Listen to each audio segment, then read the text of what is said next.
మంచిర్యాల జిల్లా చెన్నూరు పట్టణంలో నిజాలను నిర్భయంగా రాసే జర్నలిస్టు సోదరులపై దాడులు హేయమైన ఏడీజేఎఫ్ జర్నలిస్టు యూనియన్ జాతీయ అధ్యక్షుడు తాడెం రాజప్రకాష్ ప్రభుత్వాన్ని డిమాండ్ చేశారు. Chennur press club president Prajajyothi reporter వెంకటరాజుపై జరిగిన దాడికి నిరసనగా చెన్నూరు పట్టణ కేంద్రంలో ఏర్పాటు చేసిన శాంతియుత భారీ ర్యాలీకి ముఖ్య అతిథిగా హాజరయ్యారు. జర్నలిస్టు సంఘాలు, స్థానిక బీఆర్ఎస్ పార్టీ నాయకులు, సిపిఎం, ఐఎఫ్టియు, బీజేపీ, బీఆర్ఎస్ పార్టీలతో పలు ప్రజా సంఘాల ఆధ్వర్యంలో ఈ కార్యక్రమం నిర్వహించి అనంతరం పలు సంఘాలు అభిప్రాయం వ్యక్తం చేశారు. స్థానిక పోలీస్ స్టేషన్లో రిపోర్టర్ వెంకటరాజుపై జరిగిన దాడి చేసిన వారిపై కఠిన చర్యలు తీసుకోవాలని డిమాండ్ చేశారు. వెంకటరాజు అనే విలేకరి ఒక్కడే ఉన్నాడు. ఆ టైంలో ఆ ఒక్కడిని చూసి ఇద్దరు వ్యక్తులు మాస్కులు ధరించి వెళ్ళి ఆయనని తీవ్రంగా కొట్టి గాయపరచడం జరిగింది. ఆయన ఈరోజు ప్రైవేట్ హాస్పిటల్ మంచిర్యాలలో పల్లవి హాస్పిటల్లో చికిత్స పొందుతున్నాడు. దానికి అయ్యే ఖర్చు అంతా కూడా ప్రభుత్వమే భరించాలి. ఇంకోటి, విలేకరులపై, జర్నలిస్టులపై జరిగే దాడులు, ఎవరైతే దాడులు చేస్తారో ఆ దాడులు చేసిన వ్యక్తులను అరెస్టు చేసి 5 సంవత్సరాలు జైల్లో పెట్టాలని చెప్పేసి సుప్రీంకోర్టు జీవో తీసుకొచ్చింది. ఆ జీవోని ఎగ్జాక్ట్లీగా ఈ చెన్నూరులో జరిగినటువంటి దాడి ఏదైతుందో ఆ దాడి చేసిన వారిపై ఆ జీవోని ఎగ్జాక్ట్లీ అమలు చేయాలని చెప్పేసి ఐఎఫ్టీ నుంచి, చెన్నూరు డివిజన్ కమిటీ నుంచి డిమాండ్ చేస్తున్నాం.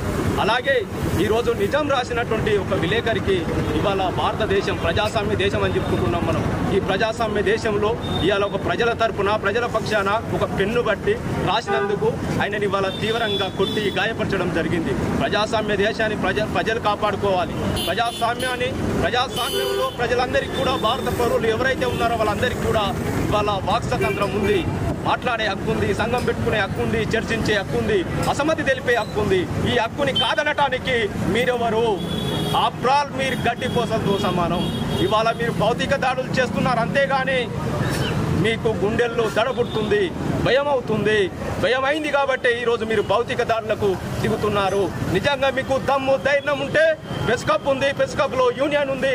ఆ యూనియన్ దగ్గరికి వచ్చేసి మీరు మాట్లాడాలి, డిస్కషన్ చేయాలి, చర్చించాలి. మీరు రాసే దాంట్లో వాస్తవం లేదు, ఇలా ఉన్నది, దీనిపైన మీరు పూర్తి వివరాలు తెలుసుకొని రాయండి. రాసే హక్కు మీకు స్వేచ్ఛ ఉంది కాబట్టి రాయండి, మేము కాదనట్లేదు. కానీ రాసేటప్పుడు నిజాలు తెలుసుకొని రాయండి అని చెప్పేసి ప్రెస్ క్లబ్ యూనియన్తో డిస్కషన్ చేయాల్సినటువంటి అవసరం ఉండే. అది అన్నిటి రాత్రి ప్రజాజ్యోతి విలేకరు అయినటువంటి వెంకటరాజుపై దాడి చేసి ఇష్టం వచ్చినట్టు మరి భౌతిక దాడికి పాల్గొని రక్తపాతం జరిగే విధంగా మరి వెంకటరాజు మీద దాడి చేసినటువంటి దుండగులని మరి వాళ్ళ అరెస్టు చేయాలి. వారికి కఠినమైన శిక్ష చేసి వారిని వెంకటరాజు తరఫున వారికి న్యాయం చేయాలని చెప్పేసి అని ఇవాళ బీఆర్ఎస్ పార్టీ తీవ్రంగా పూర్తిగా ఖండిస్తున్నది. ఎందుకంటే వాస్తవాలను వెలువదీయాలని చెప్పేసి అని అక్కడ జరిగిన అక్రమాలు ఏమున్నాయి, దానికి ఎవరున్నారు, దాని వెనుక ఎవరున్నారు, ముందట ఎవరున్నారు, అసలు అక్కడ ఏం జరిగింది అనే విషయాన్ని ప్రజలకు చేరవేసే విషయం లోపల ఇవాళ ప్రజలకు, ప్రభుత్వానికి వారధిగా ఉన్నటువంటి ఈ యొక్క జర్నలిజాన్ని మరి రాసినటువంటి వార్తల్ని కుట్రతోటి మరి వెంకటరాజు మీద కక్ష కట్టి గుండగాళ్ళకు డబ్బులు ఇచ్చి పెట్టి మరి వాళ్ళతో భౌతిక దాడులు తెప్పించినటువంటి మరి ఎవరున్నా ఇంకా ఎంతవారున్నా కానీ మరి వాళ్ళు శిక్ష పడే విధంగా మరి వాళ్ళు చేయాలని చెప్పేసి అదేవిధంగా చెన్నూరు పోలీస్ శాఖ వారికి కూడా మేము మరి గడిచిన 3 రోజులు అవుతుంది. ఇప్పటి వరకు దీని మీద పూర్తిగా మరి చేసిపుతుంది కానీ ఇతరత్ర ఆధారాలతో మీకున్నటువంటి సాంకేతిక పరికరాలతో మరి వాళ్ళ అటువంటి వెంకటరాజు మీద దాడి చేసిన వారిని వెంబడే అరెస్ట్ చేసి న్యాయం చేయాలని చెప్పేసి బీఆర్ఎస్ పార్టీ తరఫున డిమాండ్ చేస్తారు. ప్రజాజ్యోతి విలేకరు వెంకటరాజంపై జరిగిన దాడిని సిపిఎం పార్టీగా మేము తీవ్రంగా ఖండిస్తూ ఉన్నాం. 3 రోజుల క్రితం దాడి జరిగింది. అయితే వాస్తవాలను ఉన్నట్టు రాస్తే ఇలాంటి దాడులు జరిగినాయి. కాబట్టి దీని వెనుకాల ఎంత పెద్ద బడాబాబులున్నా, ఎవ్వరున్నా పూర్తి విచారణ జరిపి మన ప్రజాస్వామ్యం మీద నమ్మకం వేస్తూ పోలీసు యంత్రాంగం దీన్ని చొరవ తీసుకొని ఆ దుండగులను పట్టుకొని శిక్షించాలి. ప్రజాస్వామ్యం పైన ప్రజలను ఇంకా నమ్మకం ఉన్నది కాబట్టి మీరు కూడా దాంట్లో బాగా చొరవ తీసుకొని దుండగులను శిక్షించే విధంగా చర్యలు తీసుకోవాలని కోరుతా ఉన్నాం. అంతేకాకుండా ఇలాంటి దాడులు జరగకుండా విలేకరులకు ప్రత్యేక చట్టం తీసుకురావాలి.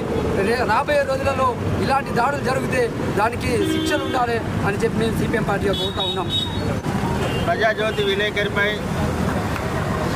గత రాత్రి పక్కా ప్రణాళిక ప్రకారం కరెంటు తీసివేసి మరి అతన్ని ఒంటరిగా ఉండడం చూసి ఆఫీస్కు వెళ్ళి విచక్షణ రహితంగా మరి అతన్ని గొడ్డును కొట్టినట్టు కొట్టి మరి అతను తప్పించుకునే క్రమం లోపల మరి ఏదో ఒక చాటున తలదాచుకొని అతని ప్రాణాలతో బయటపడడం జరిగినది.